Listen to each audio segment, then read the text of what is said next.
and welcome to the podcast. My name is Jared Bizzett, author of The Ultimate Survival Guide for College Success.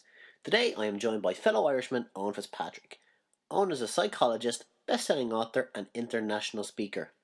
Owen has travelled to more than 27 countries, giving talks and seminars, helping people understand how their brain works. Owen once had his own television show on RTE and has spoken internationally with people like Richard Branson, Seth Godin and Dr. Richard Bandler. He also has an upcoming TEDx talk.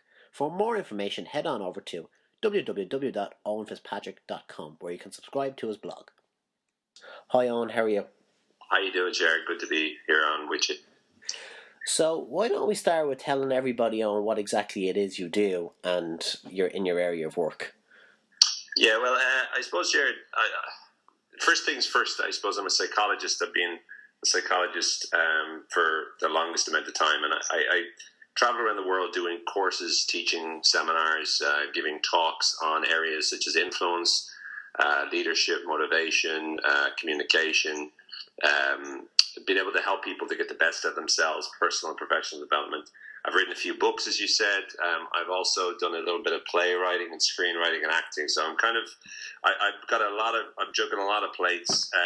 But the main thing is to try to make an impact to the way in which people think and helping people be overcome the challenges that stop them from being the best that they can, be and performing as well as they can. So that would probably be a good survey of the main things that I do. So then, what exactly is charisma and how can people be more charismatic?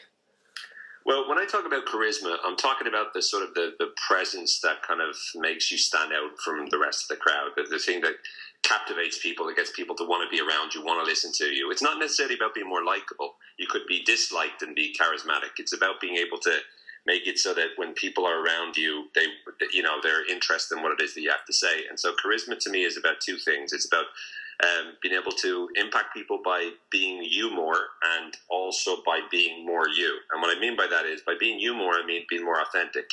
So being more real, letting people see the real you. And being, more of you, I'm talking about your ability to be able to express that you. So I'm talking about the importance to be more authenticity, and also to be more expressive, to express in a way that, is more interesting, is more entertaining, is more captivating, is more compelling to other people.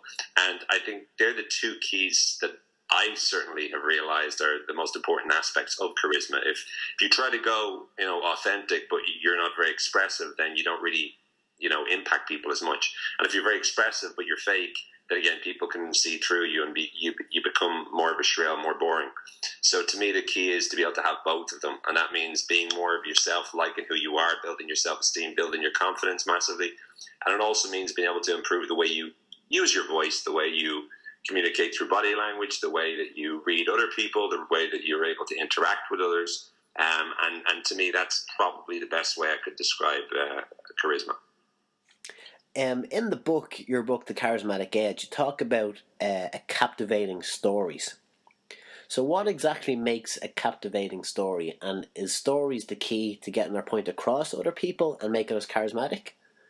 Well, I think stories are one of the most important vehicles. I think, we've had stories even, I think, before language.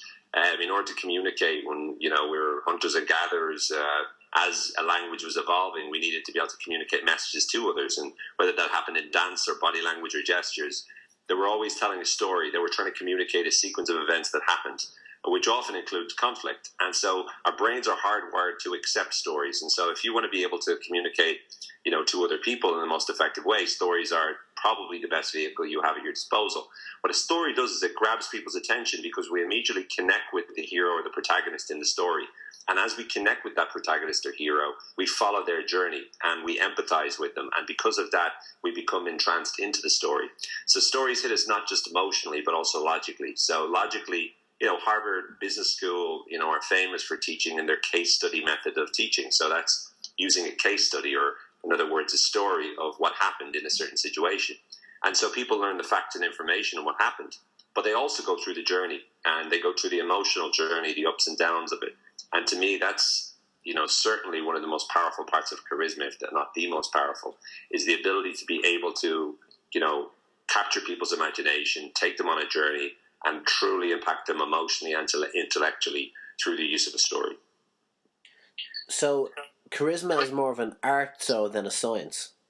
I believe so. I mean, different people will have different ideas about what charisma is and isn't. And I did the research and I, studied it in depth. And at the end of the day, I'm not that interested in arguing about what charisma is and isn't. What I'm more interested in is asking the question, can you take somebody who isn't making an impact with their communication and make it so that they do make a really big impact in their communication? Babies aren't necessarily born boring. They're all born charismatic. When a baby walks into a room, everyone's attention is on that baby, You'll never hear a person saying, oh, they were the most boring baby ever. It's all it's an interesting child, So when we do know that, it is less about learning how to be charismatic. It's more about developing the natural charisma you have. And to me, the problem isn't that we don't have it. The problem is that a lot of it gets clouded because of fears of failure, fears of embarrassment, fears of rejection. And we hold ourselves in. We stop being ourselves. We try to fit in with everyone else too much. And as well as doing that, we don't express ourselves because we're afraid to stand out. And we're afraid that other people will have a negative perception if we do. So because of all of that, I think, to me, it's about helping us develop that sense of charisma so that we can start to be more ourselves and express ourselves more and really make an impact by doing so.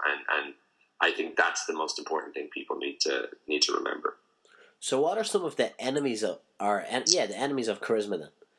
Well, I think seriousness is one big one. I think people are way too serious. They take themselves seriously.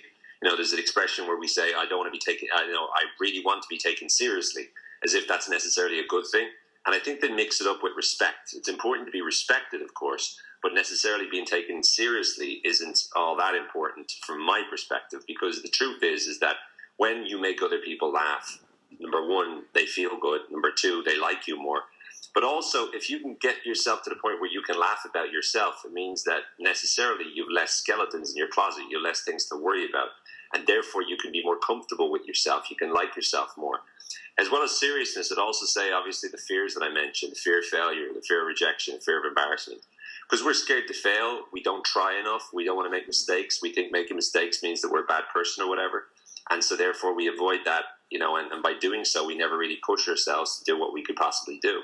Because we're scared of being rejected. We think rejection is the definition of how valuable or how worthwhile we are, but it's not.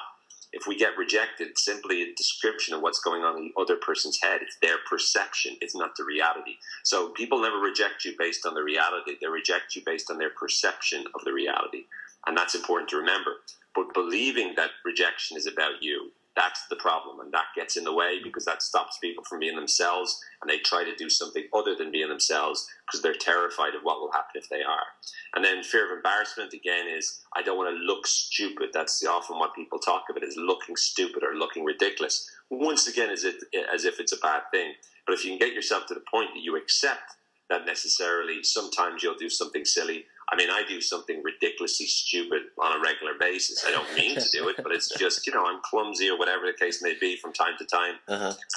I'm forgetful sometimes. We all are. And so trying to be this perfect figure, which sometimes in the personal development space, people try to be this perfect, smiley, happy, slick, person. And to me, that's just, there's something strange about that, I'm always attracted to the humanity in people, not this robotic type of, exceptionally white teeth, positive, this look in their eyes as if they're, considering chopping you up into little pieces while they sell you a new car.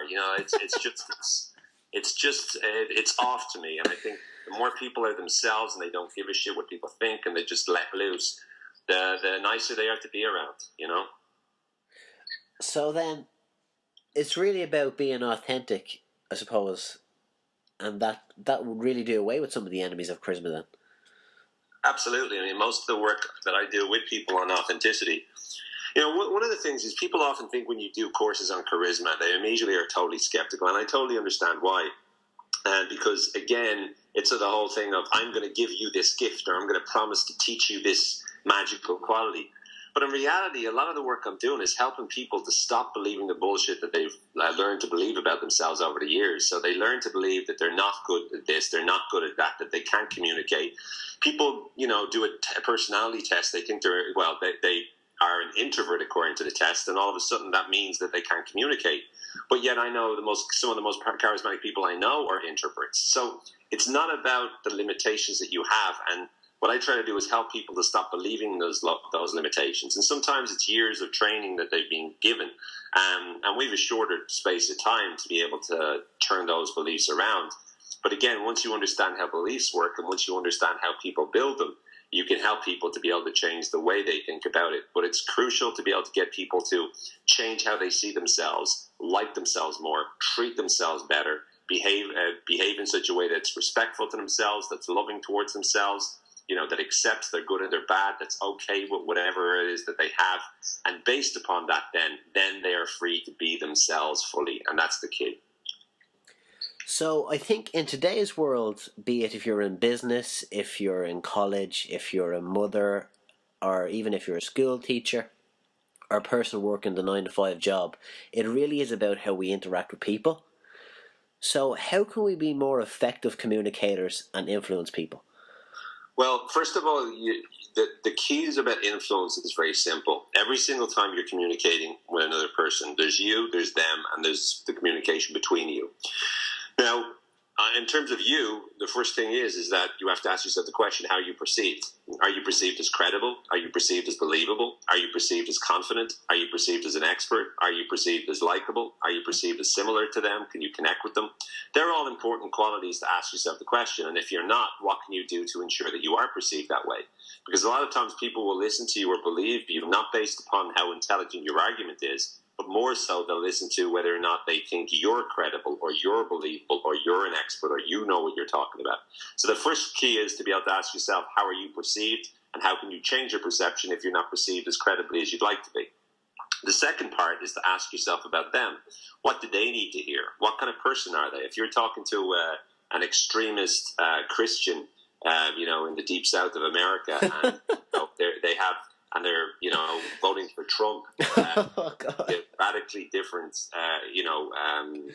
kettle of fish than if you're talking to, for example, an atheist that lives in China, or if you're talking to a Muslim that lives in, Pakistan, or if you're talking to a Jew that lives in Israel, or even if you're talking to a feminist versus if you're talking to a 90-year-old man that is very strong, masculine, upper feminine beliefs. You have all these different people that you're talking to. So whenever you're trying to influence people, you've got to study the audience, who you're trying to influence. And there's no disrespect to any of those different groups. Everyone has their own belief systems and stuff like that. But if you want to influence them, you have to connect with that belief system because people have a way of switching off. So if you try to influence them and you try to influence them, let's say you talk to a Hillary Clinton supporter or a Donald Trump supporter and you try to communicate with them to get them to see a problem with their candidate, they're not going to listen no matter how credible you are or no matter how intelligent your argument is because their beliefs are already stopping themselves from doing so.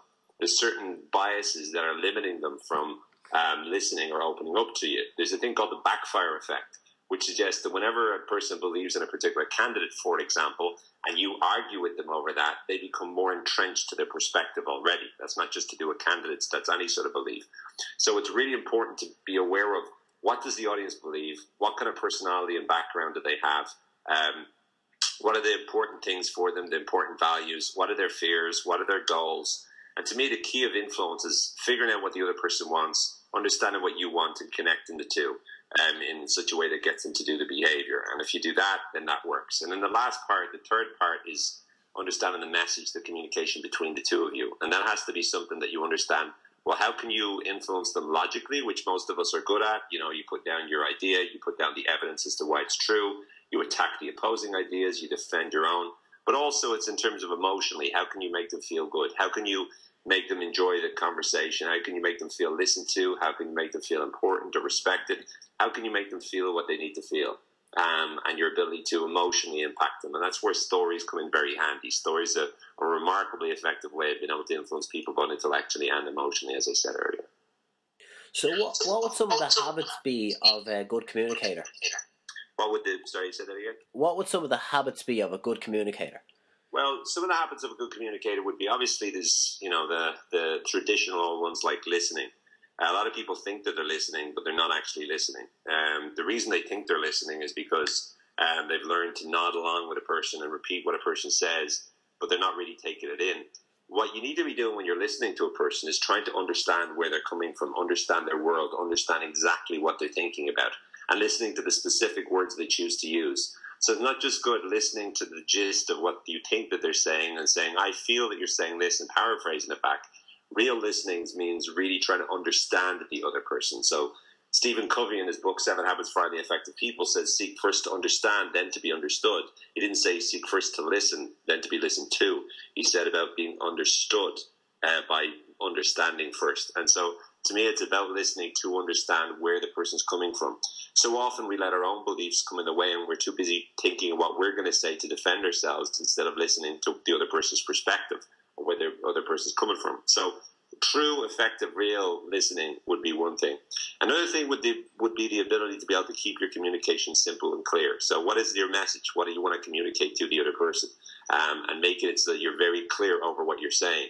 So often with the brain's distractions and the fact that we're lacking focus more than ever these days, it's easy to go off on this tangent or that tangent or the other. You need to make sure that if you do, you're always coming back on check to exactly what you want to say. So what is it that you want to say? What is your message? I've been able to clearly communicate that simply and specifically and easily. Third, I'd say your ability to be able to, tell stories effectively, your ability to be able to share with other people stories that impact them emotionally and make them feel good, like we talked about earlier. Fourth, I'd say your ability to be able to, demonstrate a good reading of people, understanding when a person's attention is wandering, understanding when a person's feeling upset, being able to be empathetic so that you can, read people particularly well, and when you've potentially overstepped the mark, or when a person isn't impacted. If you want to sell, for example, more effectively, you got to be able to know when you're making progress and when you're not. So reading people, would be effective as well. And then I suppose another thing that would be important would be the ability to be congruent. So when you're saying something, making sure that your body language, your tone of voice, your face are all saying the same thing as your words. So often you hear speakers saying, in a really boring voice, okay, I want to talk to you about the most fascinating, exciting, interesting thing. And, you just they're talking as if they're completely and totally brain dead. Like they're exhausted with it. They don't want to do anything, and yet they're using these words.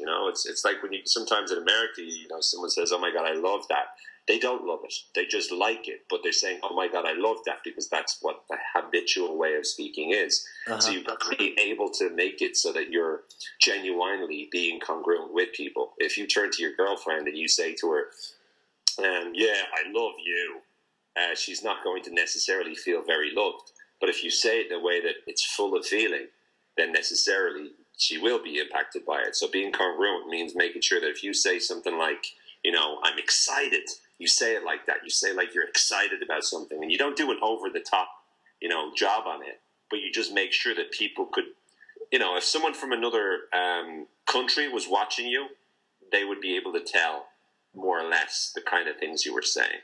That's the real, the acid test.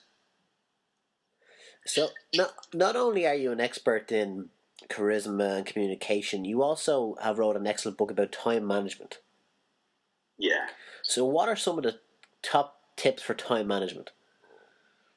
Well, with time management, the time management stuff came from a TV show I did a few years ago on RTE called Modern Affairs. And one of the things I found out on that show is that most people have the same kind of problems in most of time management. So people's biggest problem is pretty much prioritization. So the most important thing from a time management point of view is to prioritize. So basically that means being able to learn how to be able to say yes and how to be able to say no to different things. And the key is to be able to understand the difference, or at least one of them is to understand the difference between what's important and what's urgent. So the things that are important are the things that matter, that make a difference, that will make a big difference to whatever happens. The things that are urgent are the things that have a certain deadline on them, and they're not necessarily the same. So the key is to be able to understand what are important and urgent, what are not important and not urgent, and what are the kinds of things that you're doing that make you feel productive but aren't actually getting you anywhere. So the other thing to do with prioritization is connecting your task with the goals that you have. So get a clear list of the goals that you have, and then connect them with the tasks that you do every day and figure out which ones are the most important tasks according to the goals that you're trying to achieve. When you do that kind of thing, you'll have a much better, clearer understanding of being able to organize your time that way. Another important thing is to be able to understand, well, how to do to-do lists. And to-do lists are, I think, a very important tool that you can use to be able to manage your time, but not to get overwhelmed by them. You could have like a list where you write down everything, like a brain dump where you put it all out on the list, but also be very clear over what you're doing each day. So be very structured and specific and think through what you're going to do each day and make it so that you're, developing a plan, executing a plan, and getting into good habits. And the more that you do that, the more you'll find yourself being far more productive, getting a lot more done. Perfect. So, out of everything we talked about today, what do you think's the 5 most important points, and how can people apply those today in their life? Okay, so let me see. I'm not sure if these are the 5 most important points because there's so many different factors there for people. But I suppose the first thing is that it's important to be able to be clear over where you're going. So first of all, I'd say identify the goals that you have. What is it that you want to achieve? Be clear and specific about them. Give yourself a realistic time frame. Make it so that for example, in terms of charisma, you want to be able to speak in public in a way that grabs people's attention. For example, in terms of communication or influence, you want to be able to be better at selling. You have to be able to be clear over exactly what you want and how you'd know that you'd be getting there. So be clear over the evidence that would let you know that you're getting there. And then you'll create a strategy from there. And creating a strategy means being able to decide what are all the things you need to do between now and then to get to where you need to go. And then you would look at the obstacles that might get in your way and that might stop you from doing that. So, for example, again, with the charisma stuff, you might go, I want to be able to be confident enough to go into a bar and talk to, a girl or talk to a guy. Or it might be, I want to be able to stand in front of 100 people and I want to be able to, get 4 out of 5 at least in terms of the feedback marks that I get at the end of it. And so then you ask yourself the question, what do I need to do that? I need to take a public speaking course. I need to get public speaking coach, and I need to join Toastmasters. I need to, whatever it is for you, I need to buy a bunch of books and read books. I need to plan and design my, talking. I need to, go out and meet more people, whatever it is. And then you go and you execute that plan. But as you're executing the plan, you're also aware what are the challenges that might crop up in the way of this, and you're identifying those challenges. So the first, I suppose, I'll give them the first 2, would be create a set of goals, identify a set of goals, and the second thing would be identify strategy and potential obstacles for that strategy. The third thing I would say is in terms of communication is to make sure that when you're communicating with people, you're always paying attention to them, to what they want. Reading the person is so important. Try to understand every time you're trying to influence them, what do they want, what are they scared of, what's important to them, what do they want, what are they scared of, what's important to them. And the more you do that, the more you'll be easier able to influence them effectively. In terms of the fourth, I would say in terms of communication in general, to get on better with people, you need to make a good first impression. The best way to do that is starts in your own head. And the way it would start would be you would start by asking yourself the question, what do I like about them? How are they similar to me? And how can I make them feel good? What do I like about them? How are they similar to me? And how can I make them feel good? By asking those 3 questions, it means that you're more likely to be in the right frame of mind to be able to actually communicate effectively with them and truly impact them. And then the 5th thing, if we talk about time management, it would start to connect write out your goals, write out what you do every day, and then connect the 2 and figure out what goals are connected to what tasks. And if there's tasks there that just really don't connect with any of the goals, consider dropping or deleting them. Because again, there's an awful lot of stuff we do just because it makes us feel productive, even though it's not necessarily very productive. Thanks, Owen. It's been a great podcast. I really appreciate you taking the time today to talk to me. No worries, mate. And we're done.